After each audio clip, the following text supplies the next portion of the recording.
sebelah kanan pasien. Kita nggak bicara atau tidak melakukan pemeriksaan keseluruhan ANC ya. Kita fokus ke abdomen sesuai dengan bahan kajian kita. Oke, di leopard 1 medline ini saya maaf Ibu lupa.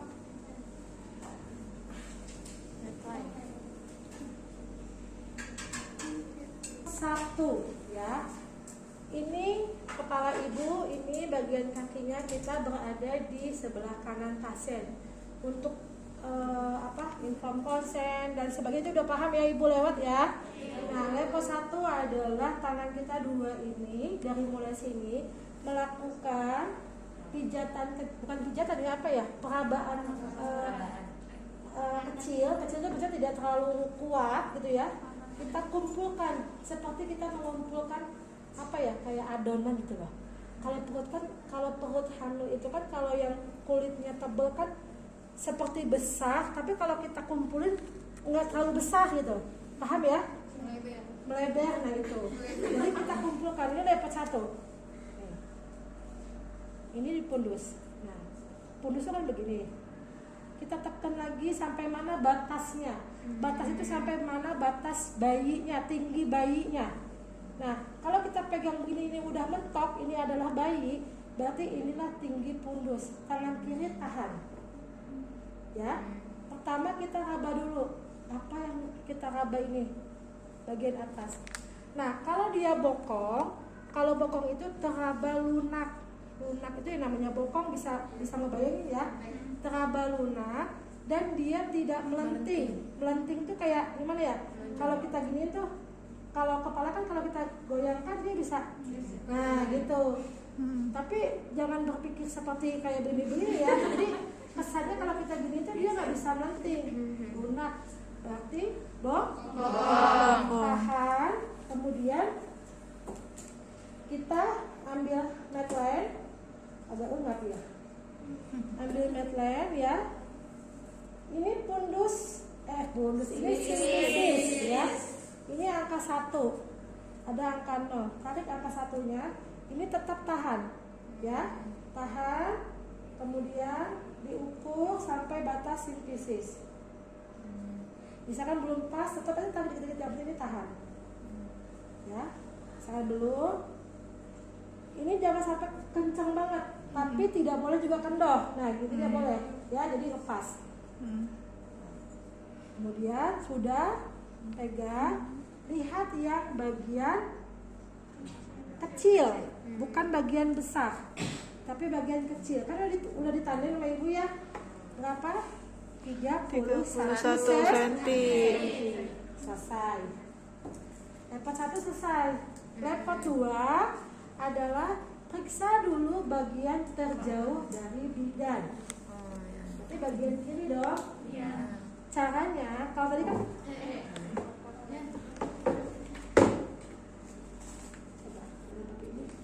mengumpulkan, seperti mengumpulkan adonan. Nah, nih kelihatan kan? Inilah namanya pundus karena di sininya kosong. Pada saat kita tekan tuh ini begini. Nah, ini namanya pundus nih, ya, sampai batas tingginya janin, ya. Ini namanya tinggi pundus uteri. Nah, itu level 1. Level 2 kita periksa bagian terjauh dari bidan. Caranya adalah tangan kiri menahan bagian kanan pasien. Kenapa menahan? Supaya kita lebih pasti ini bagian terdapatnya apa. Karena kan yang tadi saya bilang, kulit perut itu kan tidak semuanya tipis. Betul? Kita tahan sedikit, kemudian tangan kita meraba dari bagian atas ke bawah. Meraba itu memastikan ini isinya apa ya. Nah, kalau dia punggung, itu pasti kamu akan meraba seperti papan. Papan. Seperti papan panjang, seperti ada garis-garisnya, itu seperti itu. Pasti itu akan terasa, karena bagian level 2 itu yang sangat terasa oleh mahasiswa, ya. Kalau bidan kan udah kelihatan tuh ya, udah ngerti lah, udah biasa. Apa aja terus. Kalau belum pasti jangan langsung beralih. Nggak apa-apa, pastikan aja dulu. Apa ya ini ya? Pegang dari atas ke bawah apa gitu ya. Kamu pastikan dulu. dengan feeling kamu udah yakin ini punggung, ganti yang ini tahan, ya, yang tangan kiri tahan, balik ke sebelah kanan pasien tahan. Nah, kalau ekstremitas tandanya gimana Bu? Tonjolan-tonjolan kecil, jadi kamu nanti kesannya kayak meraba bukan tonjolan-tonjolan kecil kayak siku, lutut, nah itu terasa banget. Kalau seandainya kulitnya tebal, agak ditekan aja, saya tekan dengan pakai perasaan, dalam arti nggak menyakiti, tapi dengan catatan melihat ekspresi pasien.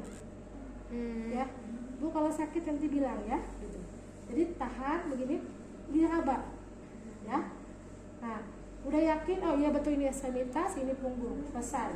Level 3 adalah tangan kiri pindah ke pundus, nih, tahan, ya.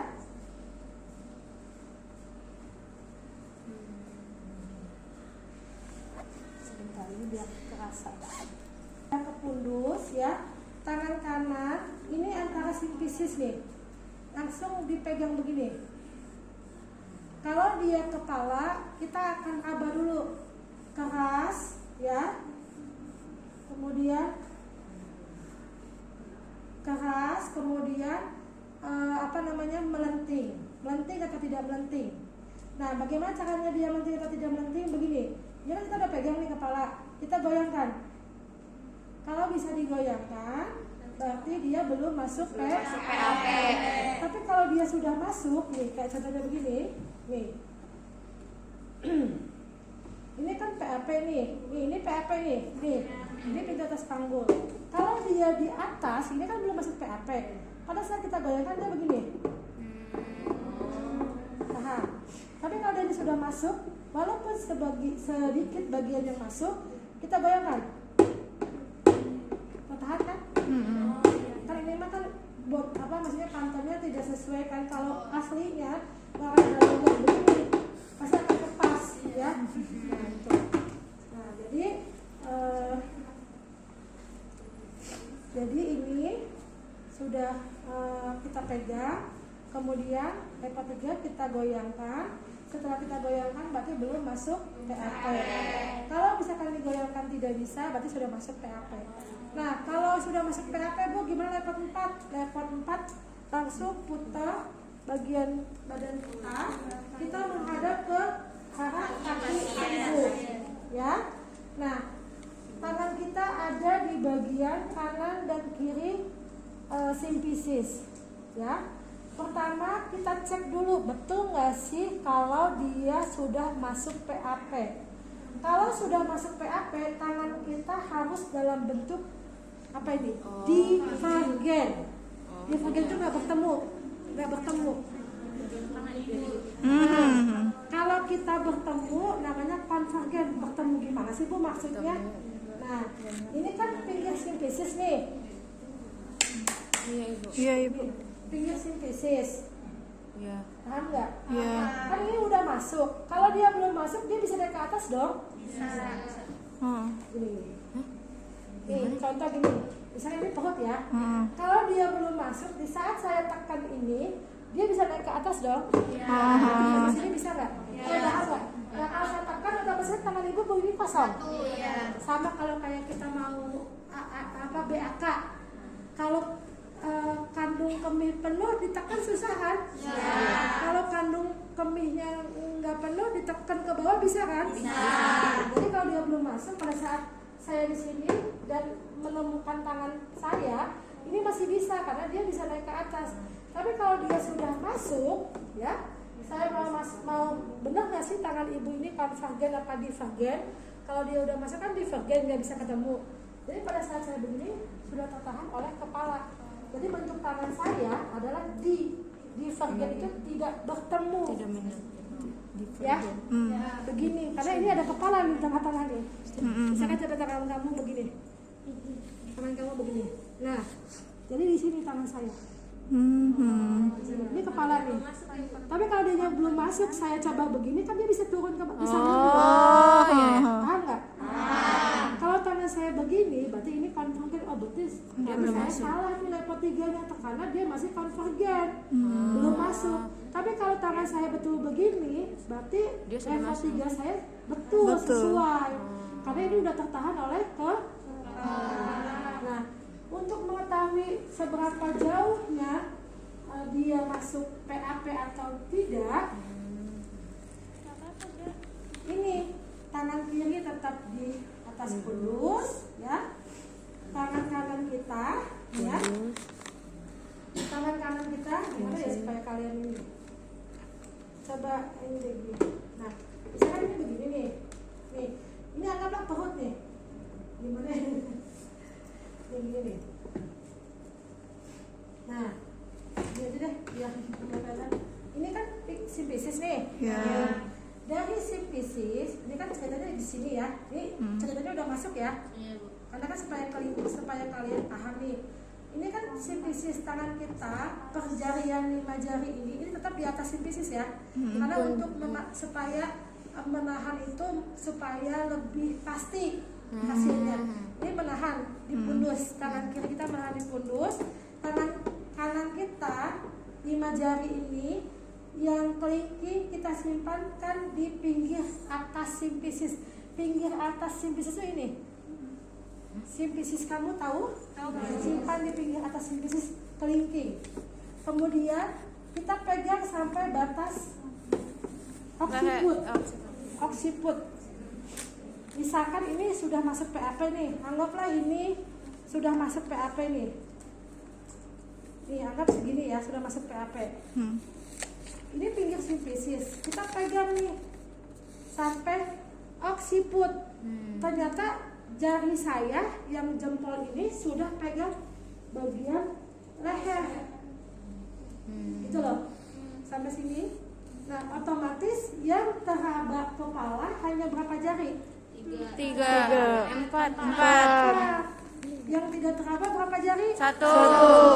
Artinya yang sudah masuk ke PAP adalah 1/5 bagian. 1/5 bagian. Karena kan pakai 5 jari. Paham nggak? Tapi kalau seandainya dia belum masuk, ya otomatis kan 5/5-nya teraba dong. Nih, misalkan ini ya, contoh nih udah masuk nih. Ini anggaplah paku ya. Nih begini.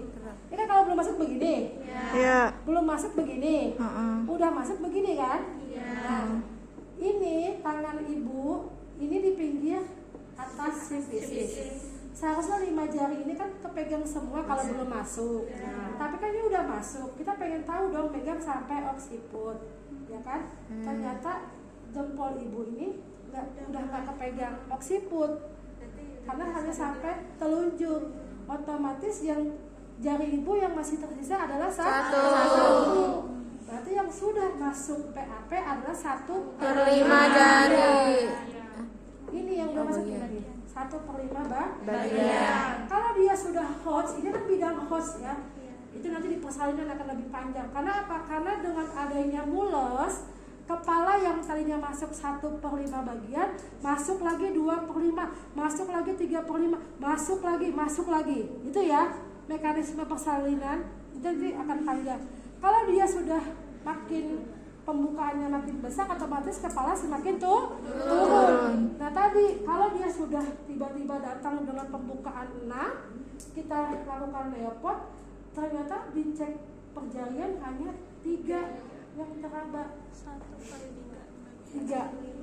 Karena dia udah masuk segini. Kan pembukaan 6 cm ini misalkan. Ini bukan kehamilan nih. Misalkan datang udah pembukaan 6 cm. Sebelum kita lakukan PD kan kita kan lakukan leopard dong misalkan. Kita cek nih. Oh ternyata udah teraba 3/5. Yang enggak teraba udah 2/5 bagian. Iya. Ya. Ini kantong. Itu bakalan ke itu. Ini leopardnya. Tapi untuk lebih pastinya lagi itu dengan melakukan pemeriksaan dalam. Pemeriksaan dalam itu dilakukan bila sudah ada tanda-tanda persalinan. Ya, jadi biasanya kalau anak pertama, kalau sudah 37 minggu itu wajib sudah masuk PAP. Wajib. 37 minggu. Kalau 37 minggu anak pertama belum masuk PAP, yang tadi dicurigai bisa saja Pertumbuhan pertama janin. CPD, kedua misalkan karena dia bayi besar, ketiga karena adanya lilitan tali Pusat. Bu, tapi kalau anak kedua atau alias multi, anak kedua, ketiga, keempat, dan seterusnya, usia 38-39 minggu belum masuk PAP, apakah itu normal? Normal. Karena di dalam teori usia anak multipara atau anak kedua, ketiga itu dalam teori masuk panggulnya pada saat proses persalinan. Kalau anak pertama itu wajib usia 37 minggu sudah harus masuk PAP walaupun hanya 1/5 bagian. Gitu ya. Jadi hati-hati kalau belum masuk PAP dicurigai, jangan-jangan kita cek lagi disesuaikan karena jadi bidan itu bisa menganalisisnya begitu, cek lagi, oh ternyata TBJ ini apa namanya ini bukan tinggi fundus uterinya 38 cm, dihitung sama kamu, waduh 3,9 kilo, jangan-jangan belum masuk pintu PAP atau pintu atas panggul karena bayinya sangat besar. Gitu. Atau misalkan dicek lagi, oh normal kok, gitu kan ya, kok ini udah 38 belum masuk PAP ya, gitu kan, berat badannya normal, kemudian ibunya juga tinggi, langsung bikin kepala kan di bawah, langsung bikin rujukan untuk dilakukan USG. Kenapa? Untuk melihat apakah ada lilitan tali pusat atau tidak. Biasanya tertahan untuk tidak dia turun karena adanya lilitan tali pusat. Nah, yang bahaya kalau lilitannya lebih dari 2 atau 3, lebih dari 1, misalkan 2 atau 3. Di saat nanti dia ada proses persalinan dengan adanya his, dia kan semakin ke bawah. Jadi kan ini normalnya harus ke bawah. Sedangkan ini dililit tali pusat. Paham ya? Jadi kayak orang gantung diri kan? Oh iya. Ini kita lagi digantung, terus kita balik ke bawah. Gantung. Nah, ini kecekek. Langsung tiba-tiba pada saat proses persalinan langsung DJJ-nya langsung gawat jadi. Karena tadi Lilitan tali pusat. kekurangan oksigen. Nah, itu yang harus diwaspadai, dilihat dari USG lilitan. Kalau ada lilitan adanya berapa? Kalau 1 masih bisa. Kalau 1 banyak yang lahir normal, kalau 1 lilitan. Ya, tapi kalau 2, 3 itu bukan pasti. Kebanyakan kasus itu terjadi nanti ujung-ujungnya harus SC karena terjadi gawat. Gawat darurat.